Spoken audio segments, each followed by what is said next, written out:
Now, the question of good or bad cinema has remained constant in the entire study of film history. Cinema has been accorded the status of good cinema according to different standards at different point of time. But what remained constant amidst these discussion is the question of form and content. Now, all work of art might be said to have both form and content. Film form refers to the element that makes a film uniquely a film and not, for say, a painting or a short story. On the other hand, the content is what the film is actually about. To put it in other words, you may also say that form is how the content is expressed. Now, as with other narrative media, such as novels, theatre, comic books, etc., film organizes itself according to certain codes of conventions. These codes of conventions are easily understood by the filmmaker as well as the person who is watching the film. I mean, the viewers. Now, it is true that unlike Hollywood and other film industries, Indian film industry never had such a coherent film form. In spite of that, the question of aesthetic as well as form has emerged at various moments in the history of Indian cinema.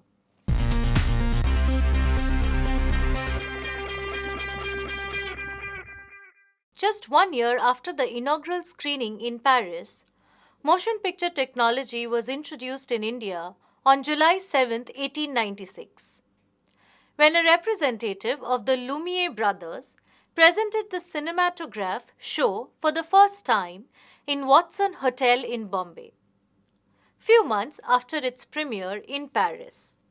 Now, Bombay, along with being the first site of screening of motion picture, is also very important because it is one of the first sites where a film was made in India. A wrestling match shot in the city of Hanging Gardens.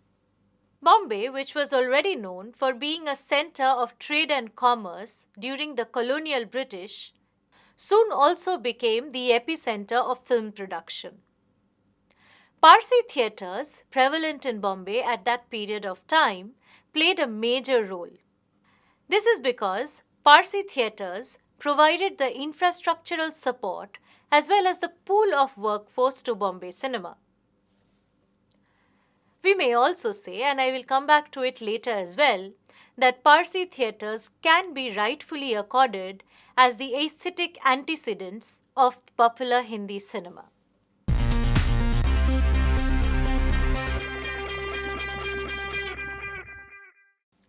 One figure which dominated the early Indian silent cinema, was Dada Saheb Phalke, also known as the father of Indian cinema, who persuaded that Indian cinema should be made primarily by Indians.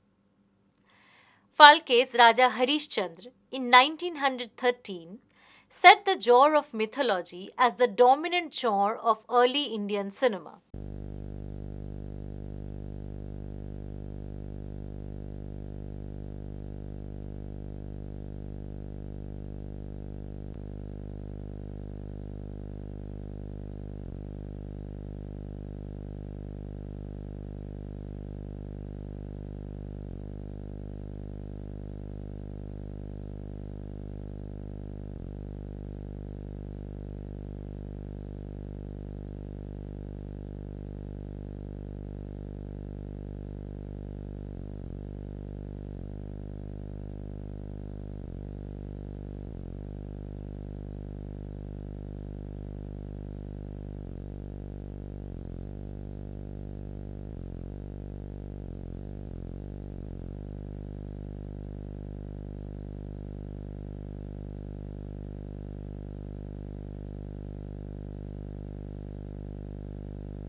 Henceforth, that is, after Raja Harishchandra, the study of early Indian cinema remained the study of Phalke and the genre of mythology.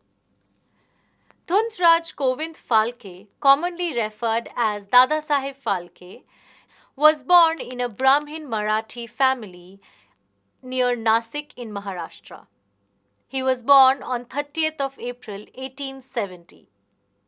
His father was an accomplished scholar. He joined Sir J.J. School of Art, Mumbai in 1885, and after passing from J.J. School of Art, he joined Kala Bhavan in Baroda. Dadasaheb Phalke was highly inspired from a foreign film Life of Christ. After watching the film, he came up with an idea of watching or seeing Indian images on cinematic screen. I quote, "While Life of Christ was rolling fast before my eyes, I was mentally visualizing the gods Sri Krishna, Sri Ramachandra, their Gokul and Ayodhya. Could we, the son of India, ever be able to see Indian images on screen?" Phalke shot Raja Harishchandra in 1913, which is often recounted as the first Indian feature film in common press.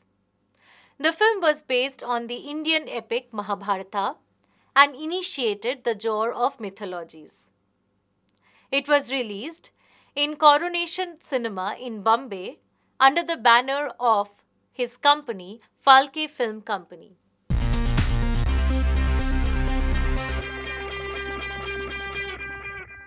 Now, Phalke Film Company is one of the is the pioneering effort in the institutionalization of cinema in India. Being a private enterprise, the entire company was run by family members of Dadasaheb Phalke. It is commonly known that Dadasaheb Phalke's wife used to cook food for the entire cast and crew. The entire cast and crew lived under one roof, and it was all very similar to the joint family system prevalent in India at that point of time.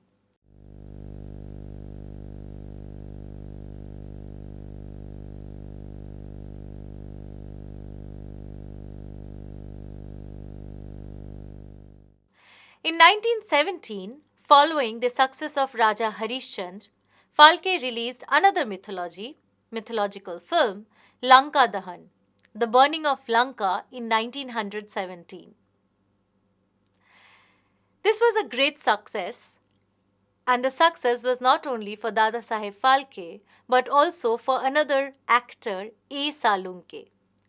A. Salunke played a double role in the film, and being a male, he played the role of both goddess Sita and god Rama.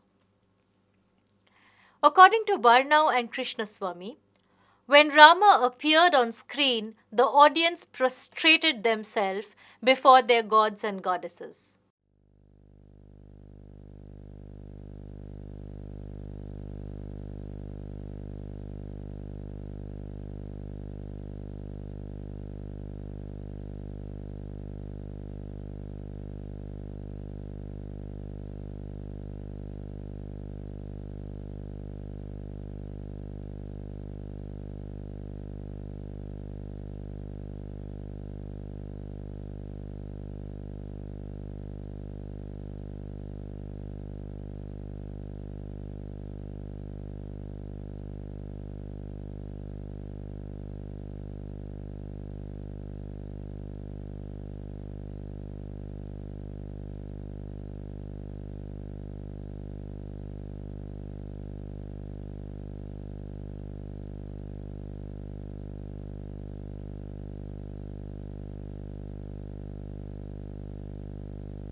Later, in 1918, he released another mythological film, Sri Krishna Janma, Birth of Sri Krishna, and Kaliya Mardan, 1919, both based on the killing of the demon snake by Child Sri Krishna.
In fact, his later films like Setu Bandhan 1932, where he also confined himself to the genre of mythology. Now, this is interesting because even though he was making films on Indian subject and mythological characters taken from Indian epics, his equipment, that is the main equipment as well as the raw stock, the equipment in the sense of Williamson camera, was being imported from London. In spite of that, in his films, mythological gods and goddesses came alive. Falke, as an exhibitor, traveled far and wide in bullock carts, and even though the revenue was in annas and coins, the profit was enormous. He traveled simply with a projector, a screen, and films. Falke's socio-political context was significantly shaped by the anti-colonial struggle, and he was a strong believer in the doctrine of the Swadeshi movement. And this is the reason why he wanted to see Indian images on screen.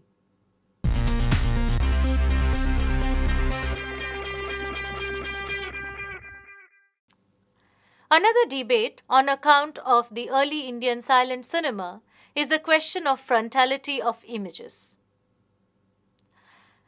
The question of frontality was primarily raised by two eminent scholars, Geeta Kapoor and Ashish Rajadhaksh. Ashish Rajadhaksh had followed Kapoor's line of argument in relation to the cinema of Dada Saheb Phalke. Frontality here is connected in the way in which the term iconicity has been used by Geeta Kapoor. Now, both frontality as well as iconicity refer to a sort of direct address to the viewers. Now, what does this direct address mean? The direct address means that the frame arrangement is in a 180-degree space. This is unlike a 360-degree space like a proscenium or a theatre. The frontal frame presents the viewer with a reality that is given and unchangeable. Now let me go back once again and explain it to you once again what do I mean by a 360-degree frame and a 180-degree frame. In a 360-degree frame, there's a lot of scope for viewer's imagination. Whereas in a 180-degree frame, it is almost like a given. There is no space for the viewer to roam around. Both frontality as well as iconicity often involve emphasizing action as being signified. Now, what does this word signified means? I will read out for you, and there is text for you to note down, and then later we'll discuss it again. A signified action presupposes a viewer, or rather inscribes a spectator in the text as an active element, a presence to whom the gesture is addressed. So when gods and goddesses appeared in Phalke's mythology, they addressed directly to the viewers. The frontal frame presents the viewer with a reality that is given, that is unchangeable. Now, why Thus, the concept of frontality, iconicity, and mythology comes time and again in Falke's cinema. Now, we all know that Falke made films with nationalist sentiments. And since he did that, he wanted to make films which are uniquely different or had a sort of oblique relationship to the codes of cinema or the cinematic convention as it was followed in Europe or US. This was the reason, according to Rajadhaksha, where he says that the Falke's choice of his material, in the sense the mythological characters and the films based on mythology, as well as the frontal address and the 180-degree space, is because he simply wanted not to follow the codes of cinema as it was followed in the West. Obviously, Falke recovered these aspects such as frontality, iconicity, etc., and the mythological stories, among other sources from the Parsi and the Marathi theatres. Another person who influenced Dadasaheb Phalke greatly is Raja Ravi Verma. Now, as we all know, that Raja Ravi Verma brought Hindu mythology on canvas. And as a result of his influence, Dadasaheb Phalke later brought Hindu mythology into the cinematic screen. However, once again, we cannot deny the influence which Parsi theatres had on him, especially on the acting as well as the music used in Phalke's films. Now, on a lighter note, one of the problems which Phalke was facing was that he was not finding women for his films. It was a genuine problem. Women did not want to act in the films. This was primarily because at that point of time, the eye of the camera was very much synonymous to the eye of the viewer. Now, this created the question of feminine modesty, and it created a huge problem for Dadasaheb Phalke. As a solution to this problem, he started asking men, that is, men with slender figure, to play the role of women in his films. It was A. Salunke, who I have mentioned earlier as well, who played the role of a woman, that is Queen Taramati, Harishchandra's wife, in Dadasaheb Phalke's film Raja Harishchandra. Yes, he was also earlier a cook, by the way. Now, both Kaushik Bhaumik and Stephen Hughes have cast their doubts on the purest lineage of the cinematic form of early cinema. Now, what do I mean by this purest lineage? What I mean is that, have you ever thought, or if you have not, please, I would like you to think that were there other cinematic forms or which were present alongside mythology during the silent period? Because as far as the study of Indian cinema is concerned, the study of Indian silent cinema has remained the study of Dadasaheb Phalke as well as the genre of mythology.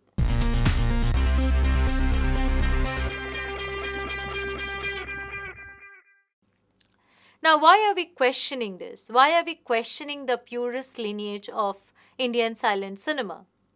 The reason is that by 1930s, alongside the technology of filmmaking, Indian cinema also imported the cultural apparatus of filmmaking. In fact, when Dadasaheb Phalke saw Life of Christ, his idea of cinema was based on a Western cinematic model. Also, when we have to remember that when cinema came to India, it did spend its infancy and its youth in other Western countries. Another reason why these romance adventures were never addressed as good cinema was because of the existence of the romantic couple at the center of the narrative, which meant breaking away from the tradition. This was not in the heart of the cinematic imagination of early Indian cinema. As a result, middle-class culture ascribed the status of respectable cinema or legitimate cinema to cinema adapted from religious classics and cinema which was rooted to its tradition. Hence, mythologies became one of the key dominant genre of early Indian silent cinema.